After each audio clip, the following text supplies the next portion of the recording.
Simple है। Prove that the four triangle form by the joining the mid point. तो मान लेते हैं ट्राइंगल है आपका, ठीक है।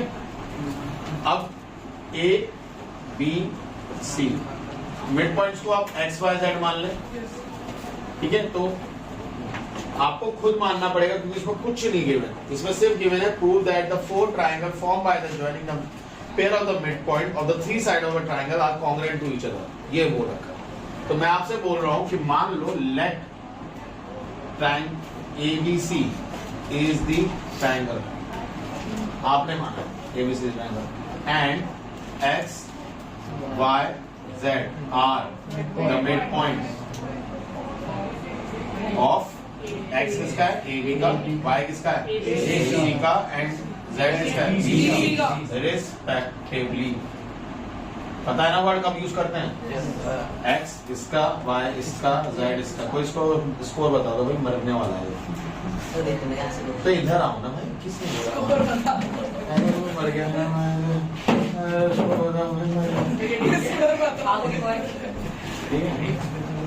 इतना समझ में आया सभी को? आप इधर देखो। अब अच्छा, मिड पॉइंट से एक चीज हमें क्या मिली, ये वाली साइड इसकी आधी हो गई, हमें ये कोई भी इक्वल नहीं माना, तो ये वाली साइड क्या हो गई, इसकी हाफ हो गई, और ये वाली साइड कोई डाउट? सर पक्का? Yes sir. इससे मैं एक बात बोल सकता हूँ कि AX इक्वल्स टू XB, ये पहली बात। दूसरी BZ इक्वल्स टू ZC, ये दूसरी बात। और AY इक्वल्स टू YC, ये तीसरी बात। ठीक है। अब इन दोनों से हम एक चीज और बोल सकते हैं कि AX जो है वो हाफ है AB के। Yes sir. AX equals to XB तो है, बट ये दोनों किसकी है, AB की हाफ। वैसे ही BZ इक्वल्स टू ZC तो है, बट ये किसकी हाफ है, AC की हाफ। और same AY equals to YC तो है, बट ये किसकी हाफ है, AC की हाफ। बात समझ में आई है नहीं? क्योंकि अगर ये आधे आधे इससे तो पूरे के तो आधे ही होंगे ना, रहेगा टोटल 10 है, ये 5 है, ये 5 है, तो मैं बोल सकता हूँ ना 10 डिवाइड बाय 2। बात समझ में? इतनी छोटी सी बात। अब हमने थ्योरम पढ़ी है according to mid point theorem. ये जो लाइन ज्वाइन करते हैं, ये बेस का क्या होता है, आधा।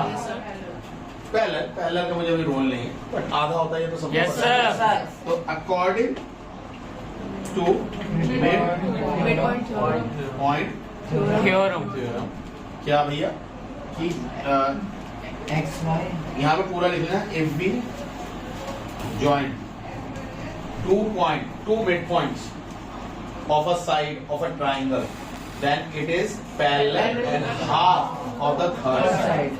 ये लिख लेना, एक बार ही लिखना है, बार बार नहीं लिखना। तो अभी आप किसको ज्वाइन कर रहे हो, X and Y। आप किसको ज्वाइन कर रहे हो, तो X Y half of BC। Yes sir. ठीक है, पक्का? Yes sir. या मैं बोल सकता हूँ XY में BZ और ZC के इक्वल। Yes sir. BC का हाफ तो BX और ZC है, तो क्या मैं बोल सकता हूँ XY equals to BX equal to ZC। यहाँ भी ट्रिपल कट लगा दूं, ये दोनों बना भाई, ये इसका आधा है, तो वहाँ पे BZ होएगा। ओ सॉरी BZ, ठीक है ना? कोई डाउट तो नहीं है? हाँ यहाँ पे BX, ओ सॉरी BZ, हाँ ठीक है, थैंक यू, सही है ना? अब इन दोनों मिड पॉइंट को जोड़ दो। अब की बात सेकंड पार्ट किसको लिखोगे, X और Z, X और Z।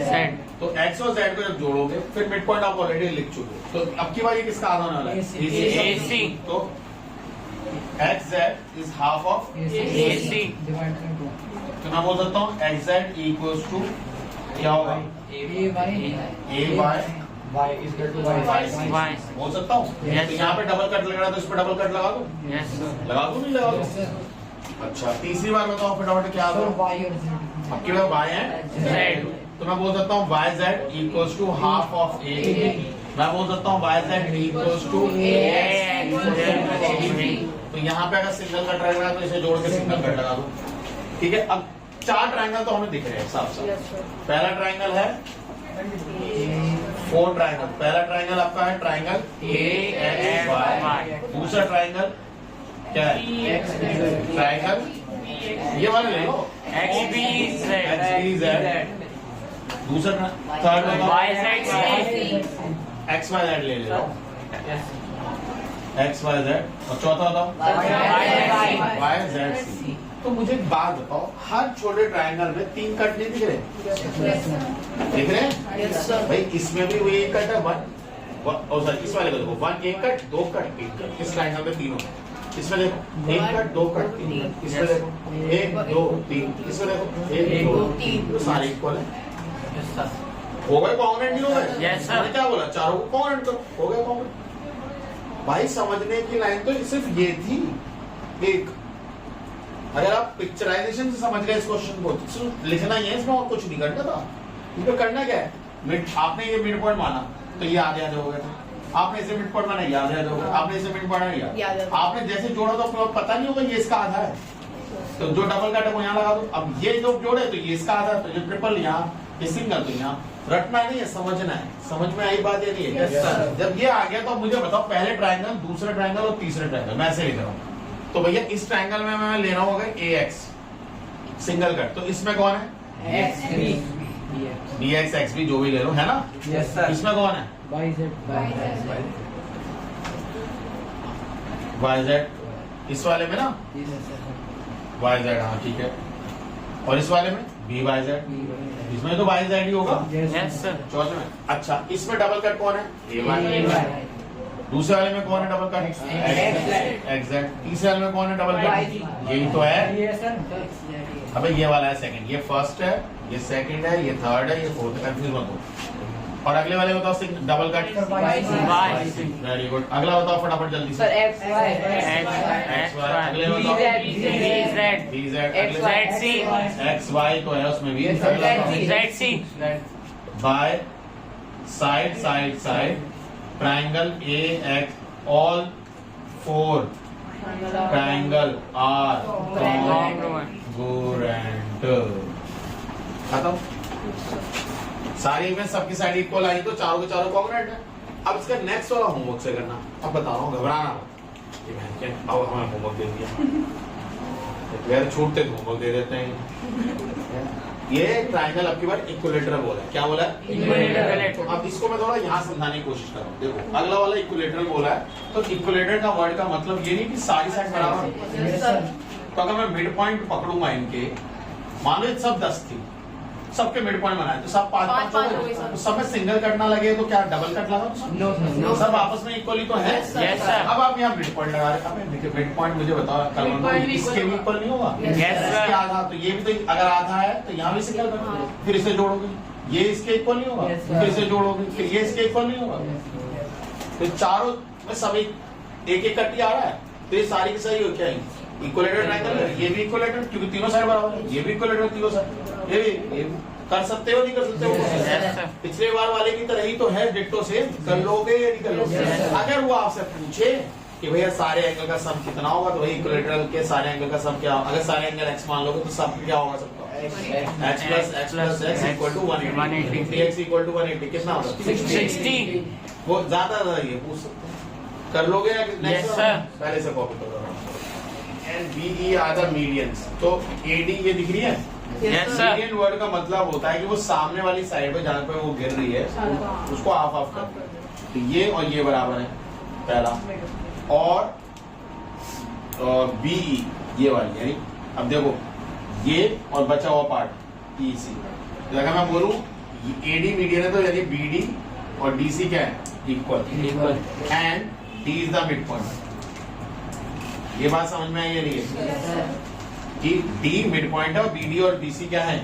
इक्वल। दूसरी बात हाँ BE तो AE equals to EC, ठीक है, and E is the mid point. बोलिए बात समझ में आई है? Yes, sir. क्या मैं बोल सकता हूँ कि AE या EC is half of AC? बोलो। Yes, sir. जो EC है इतनी सी यहाँ से लेके यहाँ तक लाइन वो पूरी की आधी है। यस सर कोई दिक्कत तो नहीं नो है? सर ओके, इतना समझ में आया यहाँ तक? Yes. इसको हटा दो, इसका काम हो गया, इसको हटाओ फिगर को, इसका काम है ओके। ठीक है, अब मुझे बताओ BE DF के पैरेलल है? यस सर ये गिवन है। Yes sir D mid point मैंने अभी आपको निकलवाया था। Yes sir according to mid point theorem, अगर ये क्या है मिड पॉइंट है और ये थर्ड लाइन पे पैरेलल है तो ये F भी मिड पॉइंट होगा नहीं होगा? Yes, sir. तो according mid point Point theorem, theorem. कौन सी वाली theorem? If we draw a parallel line from the midpoint of one line or parallel to the other line, then it bisect the third line. ये लिखनी होगी। तो इसके according F is the midpoint आया नहीं आया बताओ? यस सर और अगर F midpoint है तो इसका मतलब F is मतलब सॉरी FC बोलो या CF बोलो is half of EC बोलो। FC इतनी छोटी सी साइड इस पूरी स्लाइड के आती है कि ये मिड पॉइंट है। इतनी बात समझ में आया? EC के बारे में आपने क्या बोला था? EC is half of AC डाल दो, half of AC क्या हो गया? Half of. समझ में आया नहीं है? Yes, sir. 4 लाइन में आंसर है बस। पहले तो आपको ये लिखना है, ये 2 पॉइंट्स आपको समझ में आने चाहिए भाई, ये तो मिड पॉइंट थे ही। ये आपको की फैक्टर लिखना है। मिड पॉइंट है तो हाफ होगा नहीं होगा? बस वो ट्रायंगल हटाओ, उस ट्रायंगल को रोल ही नहीं। ये पैरेलल है, ये पैरेलल है, मिड पॉइंट है, मिड पॉइंट थ्योरम से एफ भी क्या हो गया? Mid point. Midpoint. तो ये अगला वाला भी मिड पॉइंट होगा, वो लाइन लिखनी है, फिर वैल्यू डालो आंसर। क्लियर?